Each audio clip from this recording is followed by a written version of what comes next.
आदाब, सत श्री अकाल, राम राम, खमा गणी दोस्तों। मैं रजनी स्वागत करती हूँ आपका हमारे चैनल द सक्सेस में। तो दोस्तों, जहाँ हमने छोड़ा था हमने 9th और 10th की जो एनसीईआरटी है ज्योग्राफी की वो ख़त्म कर ली थी, और 11th की ज्योग्राफी में फर्स्ट चैप्टर ख़त्म कर लिया था। सेकंड चैप्टर अपना चल रहा था, एक दो वीडियो मैंने डाले थे और उसके बाद में ख़त्म कर दिए थे। तो आप लोगों की ढेर सारी रिक्वेस्ट पर मैंने फिर से शुरू किया है। आप लोग चाहते हो मैं शुरू करूं, बाकी जब मैं शुरू कर देती हूँ तो देखते नहीं हो, है ना।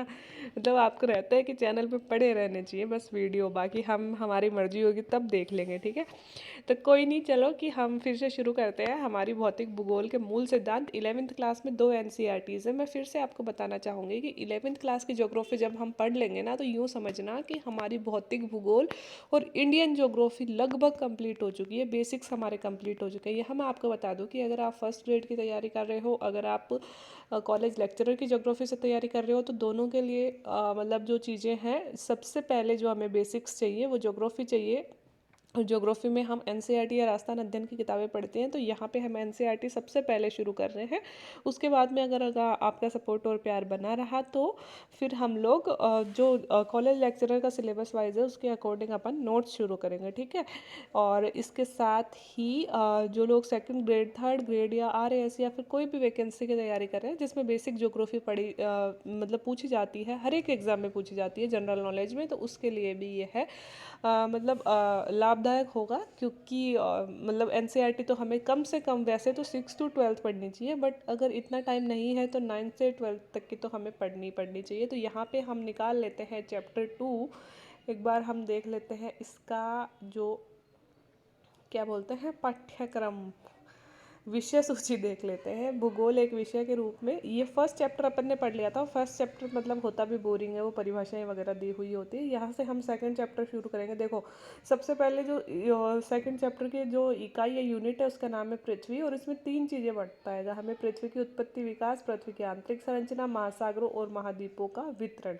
फिर हम पढ़ेंगे भू आकृति, खनिज कैसे बनते हैं, भू आकृतिक प्रक्रियाएं क्या होती हैं, उनका विकास कैसे होता है। फिर हम जलवायु पढ़ेंगे, फिर हम जल विज्ञान पढ़ लेंगे, फिर हम पृथ्वी और जीवन पढ़ लेंगे। इस ऐसे करके 16 चैप्टर हैं और लगभग 144 पेज हैं। तो अब हम निकालते हैं सेकंड चैप्टर, क्योंकि पहला चैप्टर हमने पढ़ लिया था। जो लोगों ने नहीं पढ़ा है, फिर से शुरू करना चाहते हैं, वो प्लेलिस्ट में 11th क्लास की एनसीईआरटी के नाम से प्लेलिस्ट बनी हुई है, वहाँ पे जाके आप लोग चेक कर सकते हैं, ठीक है। अब हम सेकंड चैप्टर शुरू करते हैं with a new energy. I hope कि जितनी एनर्जी मैं लगाती हूँ आप भी उतना मेरा साथ देंगे। पृथ्वी की उत्पत्ति और विकास, है ना। तो the origin and development of the earth, ये हमारे चैप्टर का नाम है और हम यहाँ से शुरू करते हैं।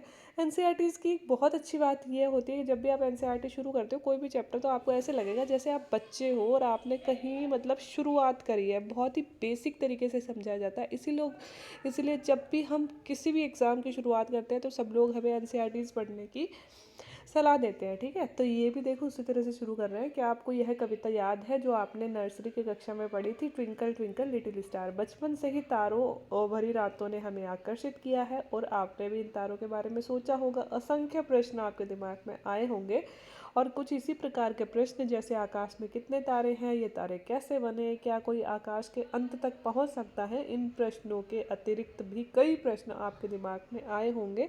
इस अध्याय में आप जानेंगे कि ये टिमटिमाते तारे कैसे बने, और इसके साथ ही पृथ्वी की उत्पत्ति और विकास की कहानी भी आप पढ़ेंगे। तो कहने का मतलब ये है कि यहाँ पे हम पढ़ेंगे कि पृथ्वी कैसे बने, तारे कैसे बने, हमारा सौर मंडल कैसे बना, है ना। छोटे छोटे से सिद्धांत दिए हुए हैं। कई बार सिद्धांतों के नाम दे दिए जाते हैं और उन ये सिद्धांत किसने दिया था, ये मिलवा लिए जाते हैं, ठीक है। मोस्टली नेट की एग्ज़ाम में और हमारे फर्स्ट ग्रेड के एग्ज़ाम में इस तरह के क्वेश्चन पूछे जाते हैं। तो सबसे पहले पृथ्वी की उत्पत्ति। पृथ्वी की उत्पत्ति के संबंध में विभिन्न दार्शनिकों और वैज्ञानिकों ने अनेक परिकल्पनाएं प्रस्तुत की है। इनमें से प्रारंभिक और लोकप्रिय मर्द जर्मन दार्शनिक इमैनुअल कांट का है। 1796 में गणितज्ञ लाप्लास ने इसका संशोधन प्रस्तुत किया था, और जो निहारिका परिकल्पना के नाम से जाना जाता है। इस परिकल्पना के अनुसार ग्रहों का निर्माण धीमी गति से घूमते हुए बादल से हुआ है, जो सूर्य की युवावस्था से संबद्ध है और बाद में 1900 ईस्वी में चैम्बरलिन और मोल्टन ने कहा कि ब्रह्मांड में एक अन्य भ्रमणशील तारा सूर्य के नज़दीक से गुजरा और इसके परिणाम स्वरूप तारे के गुरुत्वाकर्षण से सूर्य की सतह से सिगार के आकार का कुछ पदार्थ निकलकर अलग हो गया, और यह तारा जब सूर्य से दूर चला गया तो सूर्य की सतह के बाहर निकला हुआ यह पदार्थ सूर्य के चारों तरफ घूमने लगा और धीरे धीरे यही संघनित होकर ग्रहों के रूप में परिवर्तित हो गया। पहले सर जेम्स जीन्स और बाद में हैरोल्ड जेफरी ने भी इस मत का समर्थन किया। यद्यपि कुछ समय बाद के तर्क सूर्य के साथ एक और साथी तारे की बात कहते हैं, जिसे हम द्वैतारक सिद्धांत के नाम से जानते हैं। 1950 ईस्वी में रूस के ओटो श्मिड और जर्मनी के कार्ल वाइसजाकर ने निहारिका परिकल्पना में कुछ संशोधन किया, जिसमें विवरण भिन्न था। इनके विचार से सूर्य एक सौर निहारिका से घिरा हुआ था, जो मुख्यतः हाइड्रोजन, हीलियम और धूल कणों से बनी थी, और इन कणों के संघर्ष व टकराने से एक चपटी तश्तरी की आकृति के बादल का निर्माण हुआ, और अभिवृद्धि के प्रक्रम द्वारा ही ग्रहों का निर्माण हुआ। और अंतोतगत्वा वैज्ञानिकों ने पृथ्वी और अन्य ग्रहों की उत्पत्ति ही नहीं वरन पूरे ब्रह्मांड की उत्पत्ति से संबंधित समस्याओं को समझाने का प्रयास किया।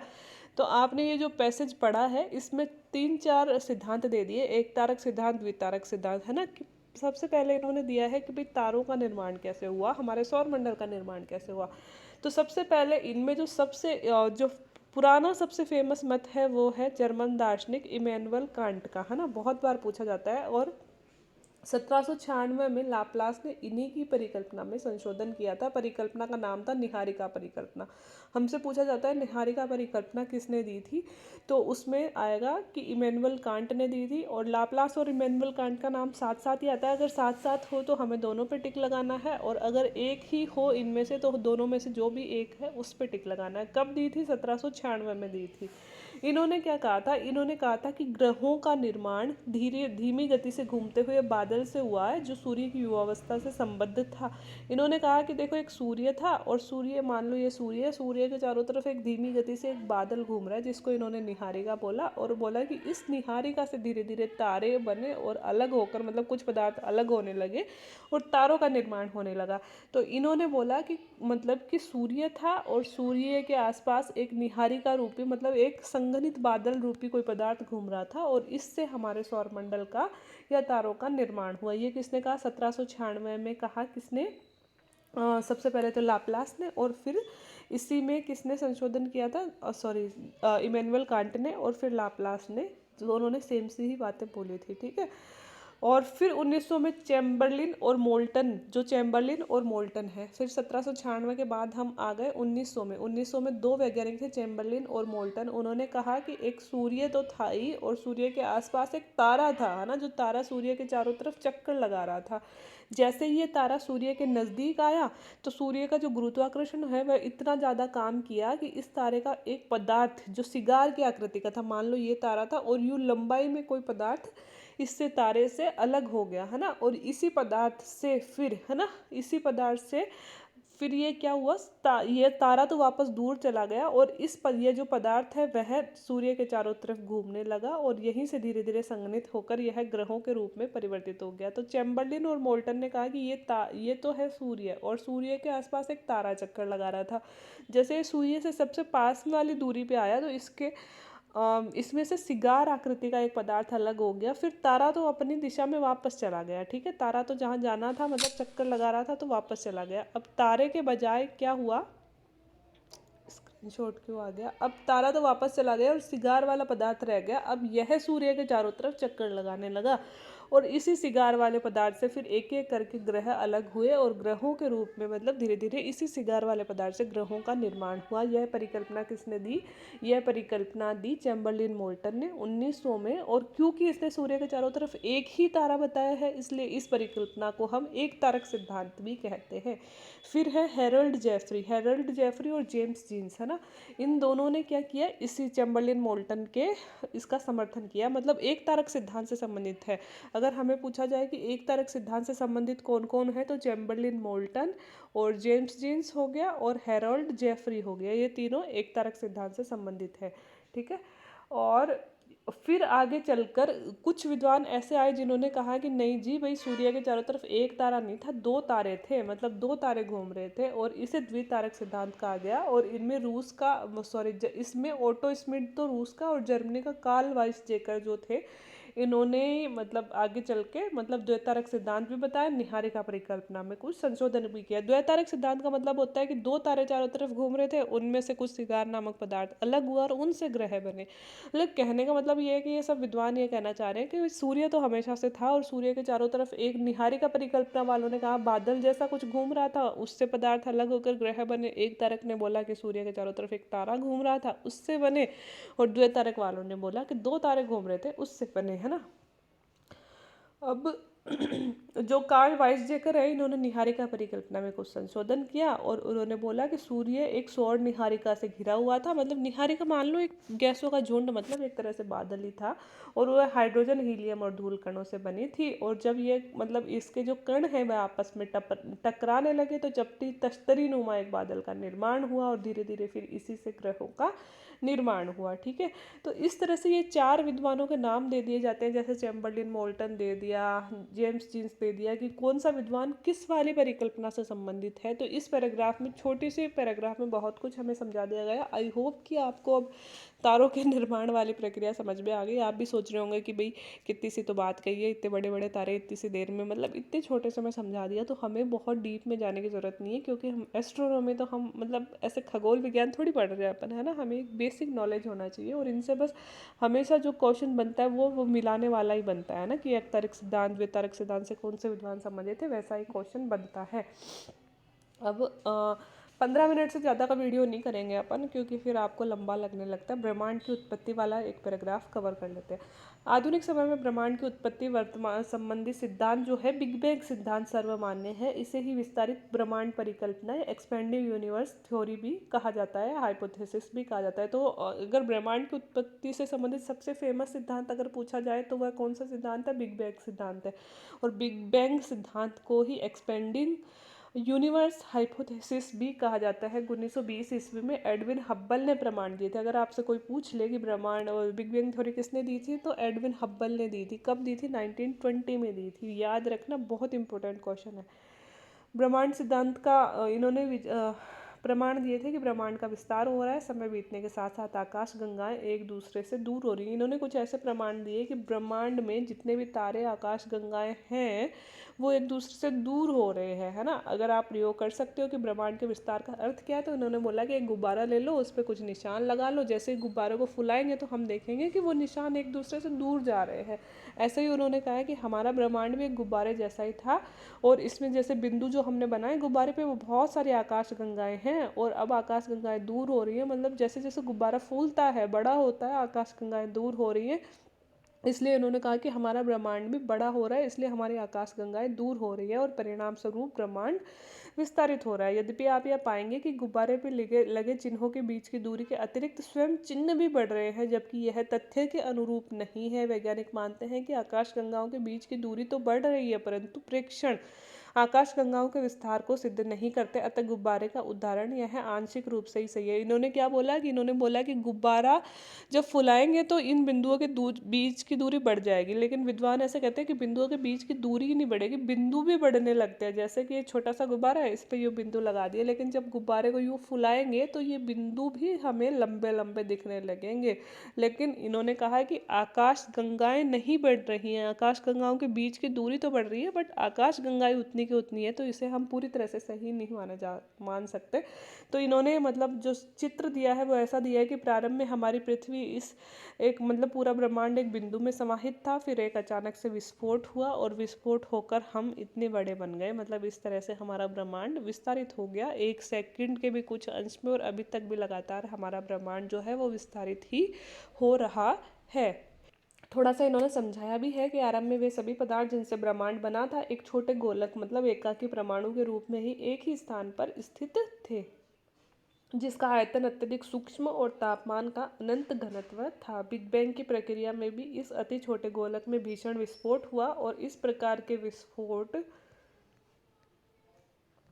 की प्रक्रिया से वृहत विस्तार हुआ। वैज्ञानिकों का विश्वास है कि बिग बैंग की जो घटना है आज से 13.7 अरब वर्ष पूर्व हुई। तो यह भी याद रखना दोस्तों कि वो एडविन हब्बल के अनुसार बिग बैंग की घटना हुई कब, मतलब उस बिंदु में विस्फोट हुआ कब, क्योंकि हमसे एक पूछा गया था नेट में एक बार, है ना, कि तारों के निर्माण की प्रक्रिया आज से कितने सालों पूर्व प्रारंभ हुई, इस तरह से एक क्वेश्चन पूछा गया था। तो यह भी पूछा जा सकता है। 13.7 अरब पहले वर्ष पहले बिग बैंग सिद्धांत के निर्माण की प्रक्रिया हुई। ब्रह्मांड का विस्तार आज भी जारी है और विस्तार के कारण कुछ ऊर्जा पदार्थ में परिवर्तित हो गई। विस्फोटक के बाद 1 सेकंड के अल्पांश के अंतर्गत ही वृहत विस्तार हुआ, मतलब 1 सेकंड के भी अल्प अंश में एकदम से ब्रह्मांड का निर्माण हुआ। इसके बाद विस्तार की गति धीमी हो गई और बिग बैंग होने के कारण 3 मिनट के अंतर्गत ही पहले परमाणु का निर्माण हो गया। ये कह रहा है कि एक परमाणु का जब विस्फोट हुआ तो मतलब एक बिंदु का जो विस्फोट हुआ 1 सेकंड के अल्पांश में ही सारा ब्रह्मांड बन गया, और बाद में जो गति है ब्रह्मांड के बढ़ने की वो धीरे हो गई, क्योंकि जैसा कि अभी भी कहते हैं कि अभी भी बढ़ रहा है ब्रह्मांड, बट अब उतनी स्पीड से नहीं बढ़ रहा है। ठीक है। बिग बैंग से 3 लाख वर्ष के दौरान, और इन्होंने कहा कि शुरुआत के 3 मिनट में ही पहले परमाणु का निर्माण हो गया था, मतलब पहले पदार्थ का एक तरह से परमाणु का निर्माण शुरुआती 3 मिनट में ही हो गया था। बिग बैंग से 3 लाख वर्षों के दौरान तापमान 4500 केल्विन तक गिर गया और परमाणुीय पदार्थ का निर्माण हुआ। ब्रह्मांड पारदर्शी हो गया, क्योंकि जब बिग बैंग का विस्फोट हुआ तो तापमान बहुत ज़्यादा था, बहुत ज़्यादा, सब चीज़ें पिघली हुई थी, लेकिन 3 लाख वर्षों में तापमान 4500 डिग्री कम हो गया और लगभग वर्तमान में जैसे तापमान है वैसा आने लगा।